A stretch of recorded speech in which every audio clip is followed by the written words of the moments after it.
23 वर्षीय सागर धनखड़ निधन मामले में ओलंपिक पदक विजेता पहलवान सुशील कुमार बुरी तरह से फंस चुके हैं।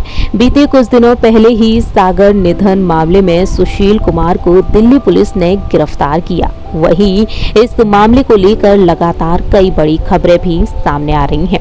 हाल ही में दिल्ली पुलिस ने अहम फैसला लिया और सुशील कुमार को हरिद्वार लेकर पहुंच गई। इस बीच रिपोर्ट्स के मुताबिक कहा जा रहा है कि सुशील कुमार ने सागर निधन के बाद हरिद्वार में शरण ली थी और सुशील कुमार को लेकर अब कई रात से भी पर्दा उठ सकता है। इसी बीच एक और बड़ी खबर सामने आ रही है और खबर है कि ओलंपिक पदक विजेता सुशील कुमार पर दिल्ली पुलिस मकोका के तहत कार्रवाई करने की तैयारी में है। मकोका के तहत संगठित अपराध करने वालों पर कार्रवाई होती है और मकोका लगने के बाद आसानी से जमानत भी नहीं मिल पाती है। इस कानून के बारे में बात की जाए तो इस कानून के तहत उम्र कैद तक की सजा का प्रावधान है और 6 महीने तक चार्जशीट दायर कर सकते हैं।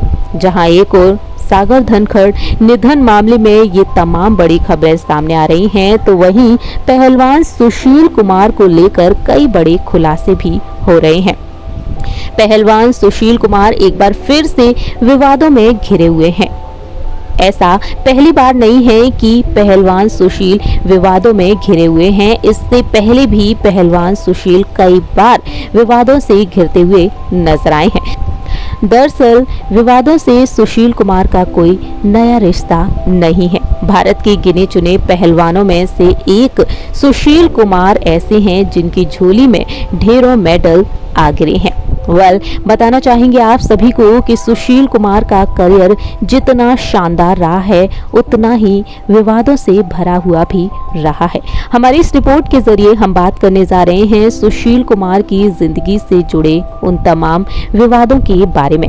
साल 2016 में भी एक ऐसा विवाद सामने आया जब सुशील कुमार काफी ज्यादा चर्चाओं में रहे थे।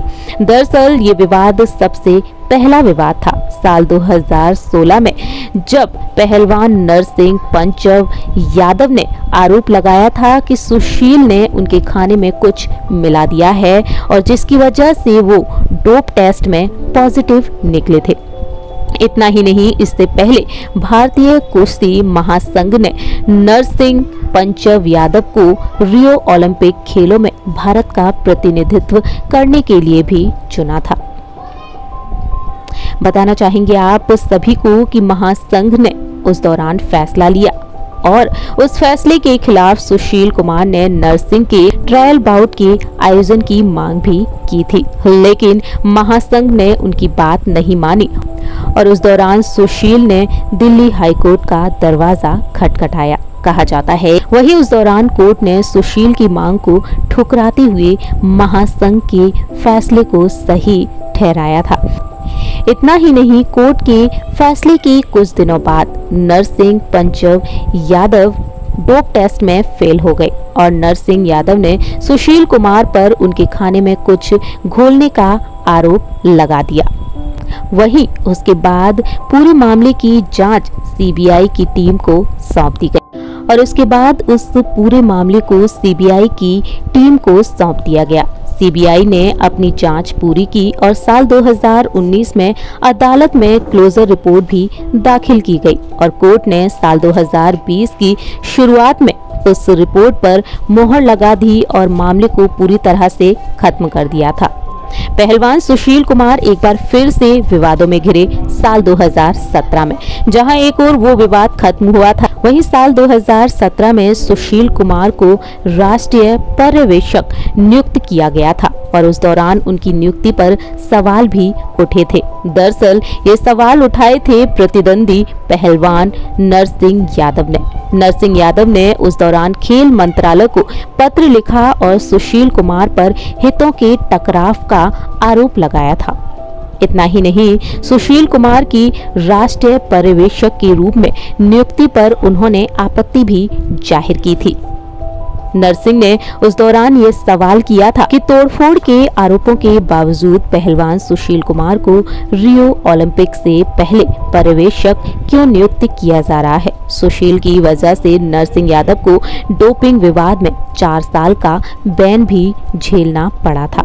इतना ही नहीं, साल 2018 में राष्ट्रमंडल खेलों के ट्रायल के दौरान भी सुशील कुमार विवादों से घिरे थे। दरअसल उस दौरान सुशील कुमार ने फाइनल में पहलवान प्रवीण राणा को हराया था और उस दौरान प्रवीण राणा ने यह आरोप लगाया था कि सुशील के समर्थकों ने उन्हें जान से मारने की धमकी दी थी और साथ ही उन्हें आगामी प्रो रेसलिंग लीग में भाग लेने की चुनौती भी दी थी।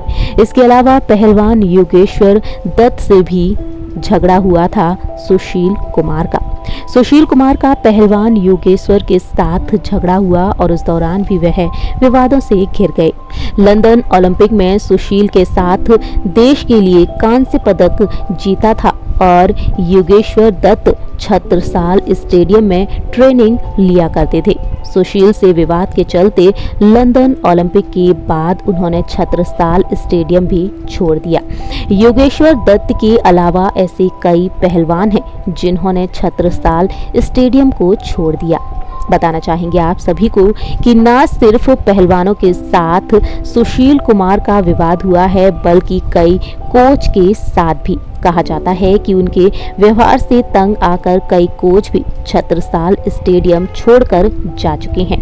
कोच रामफल लंदन ओलंपिक के बाद छत्रसाल स्टेडियम से रवाना हो गए और 6 महीने से वहीं 6 महीने पहले सुशील के खास माने जाने वाले वीरेंद्र सिंह भी विवादों के चलते सुशील कुमार से दूर हो गए और इस तरह से सुशील कुमार का नाम कई विवादों से जुड़ा।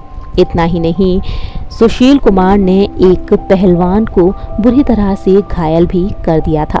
साल 2019 का ये मामला है। साल 2019 में वर्ल्ड चैंपियनशिप के ट्रायल बाउट के दौरान पहलवान जितेंद्र की आंख में जानबूझकर उन्होंने घूंसा मार दिया। ये आरोप सुशील कुमार पर लगा था।